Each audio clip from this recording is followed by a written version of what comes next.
मैं हूं विकास मैनी। आप देख रहे हैं ओएनएस स्टडी सर्कल। आज की इस वीडियो का टॉपिक है subsidiary books of accounts in Hindi. हम समझेंगे क्यों ये इतनी ज़्यादा इंपॉर्टेंट है अकाउंट्स में, इसका मतलब क्या है, बेनिफिट क्या है, कैसे इसको बनाया जाता है, और अगर हम बात करते हैं प्रेजेंटेशन की तो कैसे ये बहुत ईजी और हेल्प करता है। सबसे पहले समझते हैं इसके मतलब को एक एग्जाम्पल से। अब देखिए, अगर आप सब्जी खरीदने जाते हैं तो आपने देखा होगा ऐसा नहीं होता कि सारी सब्जियां आपस में मिक्स पड़ी हैं।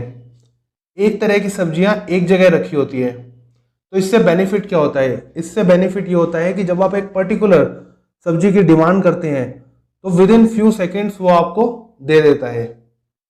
और सेम कॉन्सेप्ट अप्लाई होता है अकाउंट्स में। अकाउंट्स में कई बार क्या होता है, बिजनेस को अगर हम ओवरव्यू में देखें तो बिजनेस में सेल होती है, परचेज होती है। सेल परचेज में कुछ रिटर्न होता है, जिससे पैसा लेना है बिल्स रिसीवेबल या किसी को देना है बिल्स पेबल। तो इन एंट्रीज पे सबसे ज़्यादा फोकस होता है। तो रादर देन एक जर्नल एंट्री बना के एक जर्नल बुक में रिकॉर्ड करना, इससे प्रॉब्लम क्रिएट होगी। इससे प्रॉब्लम ये क्रिएट होगी कि लेजर तो मंथ के एंड में बनता है, बट अगर मंथ से पहले कोई ऐसा इमीडिएट एक्शन चाहिए जिसकी वजह से बिजनेसमैन चाहता है कि सेल्स का पता करे कि कितनी सेल हो चुकी है अब तक। फॉर एग्जाम्पल 1 से 15 तारीख तक कितनी सेल हो चुकी है।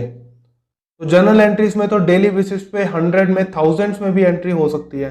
थाउजेंड्स एंट्री में से फिल्टर आउट करना कि सेल्स कितनी है और उसका अमाउंट कितना है, ये बहुत मुश्किल और हेक्टिक वर्क है और इसमें गलतियों के चांसेस भी बहुत ज़्यादा हैं। तो इस सिचुएशन को अवॉइड करने के लिए क्या किया जाए?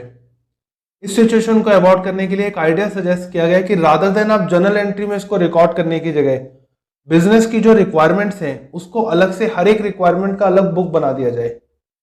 जैसे अगर बिजनेसमैन सेल्स पे फोकस करना चाहता है तो सेल्स की एक अलग से बुक बनाए, परचेज की, दोनों के रिटर्न की एक बुक बनाए, बिल रिसेबल बिल्स पेबल की एक बुक बनाए, बाकी जो भी एंट्रीज हैं उसको जर्नल एंट्री में रिकॉर्ड करें। तो इससे बेनिफिट क्या होगा अब हम वो समझते हैं। अब देखिए, थाउजेंड्स एंट्री को सर्च करना, जैसे अगर आप journal entry for example daily basis पे 100 जर्नल एंट्रीज आपके पास आती हैं तो मंथ में या फिर एक ईयर में बहुत सारी जर्नल एंट्रीज हो जाएंगी। तो अगर आप देखना चाहते हैं सेल्स कितनी है उनमें से, तो ये बहुत ही हेक्टिक वर्क होगा। बट अगर आपने सेपरेट बुक्स बना रखी हैं, तो अगर जैसे फॉर एग्जांपल ये सेल्स की बुक है, आपको बोला कि सेल्स का अमाउंट बताओ, आप सिंपली ये बुक लेकर आएंगे और अमाउंट बता देंगे। तो इससे एक तो वर्क बहुत एक्यूरेट होता है और बहुत फास्ट होता है। तो दैट मीन्स इसके कुछ फीचर्स हैं। सबसे पहला फीचर ये है कि ये जर्नल बुक में रिकॉर्ड नहीं किया था, इसकी एक सेपरेट बुक बनाई जाती है। दूसरा इसमें फीचर ये है कि ये ओरिजिनल एंट्री है। जर्नल एंट्री को भी हम ओरिजिनल एंट्री कहते हैं, बट ये जर्नल एंट्री का देखिए सब्सटीट्यूट है, substitute of journal entry. That means voucher के बेस पर जैसे आपके इनवॉइसेस हैं, सेल्स के इनवॉइस, परचेज के इनवॉइस, उसके बिहाफ पे आप रिकॉर्डिंग करेंगे इनकी पर्टिकुलर बुक्स में।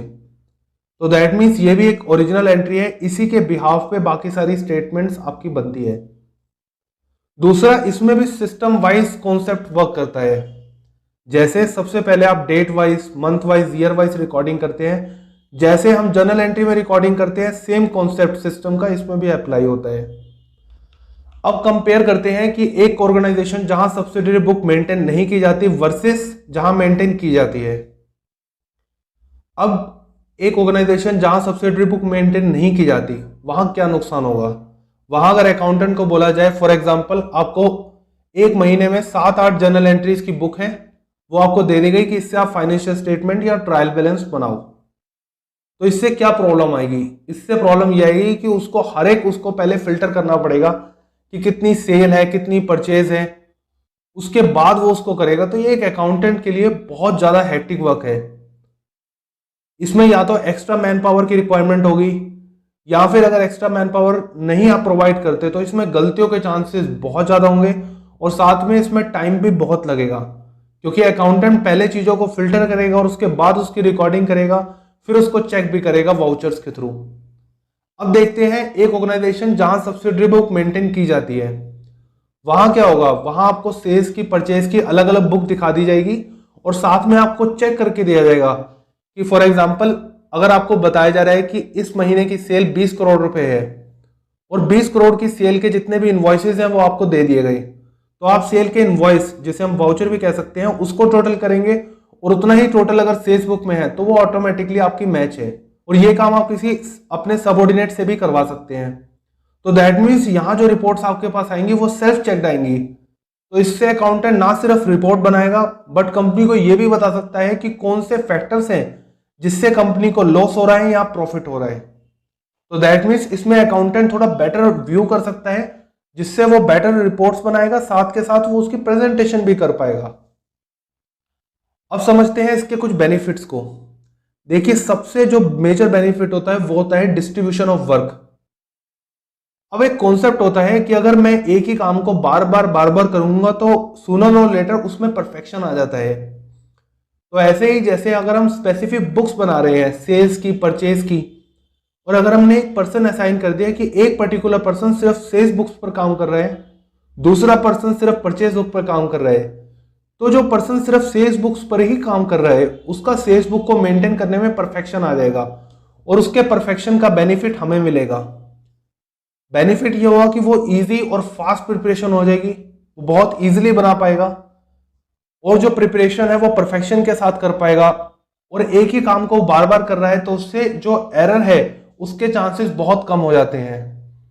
और इसमें आप उसको कुछ गाइड कर सकते हैं कि आपने कैसे चेकिंग करनी है, जैसे वाउचर के थ्रू अगर आपने कैसे चेक करना है, आप किस तरह की प्रेजेंटेशन चाहते हैं और बैलेंस किस तरह से आप ढूंढना चाहते हैं उस पर्टिकुलर रिपोर्ट में, तो वो आप कम्युनिकेट कर सकते हैं, जिससे इसको चेक करना, रिकॉर्ड करना और बैलेंस को फिगर आउट करना बहुत ईजी हो जाता है।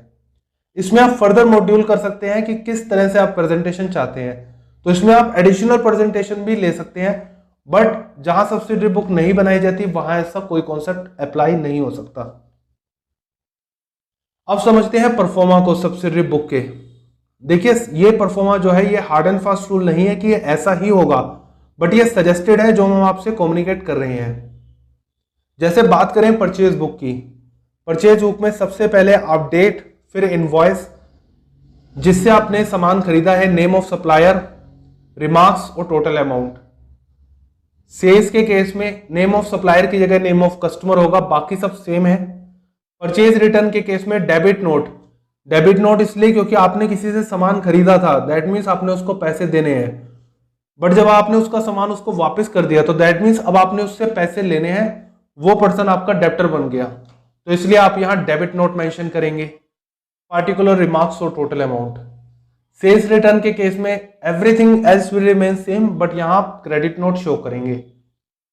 बिल रिसीवेबल के केस में आप दिखा सकते हैं इनवॉइस की डेट क्या आती है कि जिस टाइम पर एक्चुअल में आपकी सेल हुई, आपने बिल रिसीवेबल कब इश्यू किया, किसको इश्यू किया, पेमेंट की डेट क्या होगी, जो आप बता रहे हैं कि जैसे 3 महीने बाद पेमेंट कर देना, तो पेमेंट की डेट कितनी होगी, कोई रिमार्क्स, कोई एडजस्टमेंट्स, टोटल अमाउंट कितना है, अगर पेमेंट लेट होती है तो उसका इंटरेस्ट कितना है, अगर कोई चेक डिसऑनर हो रहा है तो उसके चार्जेस एडिशनल जो लग रहे हैं वो भी आप अपने कस्टमर से रिकवर करेंगे, तो उसका अमाउंट कितना है, और फाइनली स्टेटस कि ये अभी एक्टिव है, कैंसिल हो चुका है या कंप्लीट हो चुका है।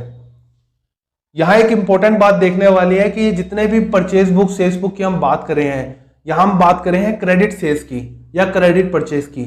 अगर कैश सेल या कैश परचेज है तो वो आपकी कैश बुक में आएगी। उसका परफॉर्मा यहां हम देख रहे हैं ट्रिपल कॉलम कैश बुक, जिसमें कैश, बैंक और डिस्काउंट दोनों ही साइड्स पर है, डेबिट और क्रेडिट।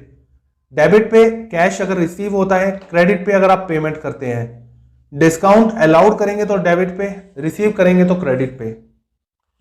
और ये कॉन्सेप्ट वर्क करता है rules of debit and credit पर, जिस पर ऑलरेडी हम वीडियो बना चुके हैं, आप उसे एक्सेस कर सकते हैं।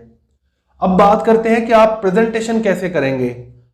तो इससे आप क्या कर सकते हैं, जो आप सब्सिडरी बुक मेंटेन कर रहे हैं उससे आप एक समरी प्रेजेंट कर सकते हैं, जैसे टोटल सेल एक पर्टिकुलर मंथ में कैश में, क्रेडिट में कितनी है, परचेज कैश क्रेडिट में कितनी है, सेल्स रिटर्न इस मंथ की कितनी है, प्रीवियस पीरियड की अगर सेल्स है वो रिटर्न हो रही है तो वो कितनी है, सेम परचेज रिटर्न में।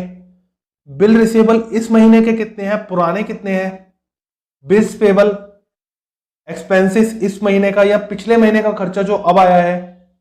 और इसको आप फर्दर एक्सपेंस को बाइफिकेट कर सकते हैं कि मेजर एक्सपेंसेस कौन से हैं, बाकी छोटे मोटे एक्सपेंसेस कितने हैं। और ये आप नंबर्स में और अमाउंट में दोनों में प्रेजेंट कर सकते हैं। आई होप आपको सब्सिडरी बुक के कॉन्सेप्ट क्लियर है and you found this video useful.